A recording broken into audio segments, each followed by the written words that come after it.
বাংলাদেশের চলমান পরিস্থিতিতে ভারত বাংলাদেশ আন্তর্জাতিক সীমান্ত এলাকায় নিরাপত্তা জোরদার করেছে নয়াদিল্লি। ভারতীয় সীমান্ত রক্ষী বাহিনী বিএসএফ বাংলাদেশের সঙ্গে সীমান্তে এই নিরাপত্তা জোরদার করেছে বলে শনিবার ব্রিটিশ ইংরেজি দৈনিক দ্য টেলিগ্রাফের প্রতিবেদনে জানানো হয়েছে। প্রতিবেদনটির শিরোনাম হচ্ছে India steps up security after annexation threat from Bangladesh.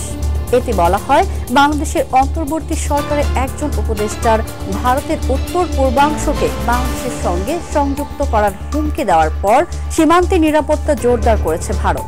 যদিও গত ডিসেম্বরের মাঝের দিকের এই মন্তব্যের বিষয়ে কড়া প্রতিবাদ জানিয়েছিল ভারতের পররাষ্ট্র মন্ত্রণালয়। ঢাকার কাছে এই বিষয়ে আনুষ্ঠানিক প্রতিবাদ জানানো হয়েছে বলে জানান ভারতের পররাষ্ট্র মন্ত্রণালয়ের মুখপাত্র রণধীর জয়সওয়াল। দিল্লিতে সাপ্তাহিক সংবাদ সম্মেলনে প্রতিবেশী বাংলাদেশের নেতাদের দায়িত্বশীল মন্তব্যের গুরুত্বের কথা স্মরণ করিয়ে দিয়ে সেদিন রণধীর জয়সওয়াল বলেছিলেন, নয়াদিল্লির সংশ্লিষ্ট সবাইকে প্রকাশ্য মন্তব্য করার সময় দায়িত্বশীল হওয়ার পরামর্শ দিতে চায়।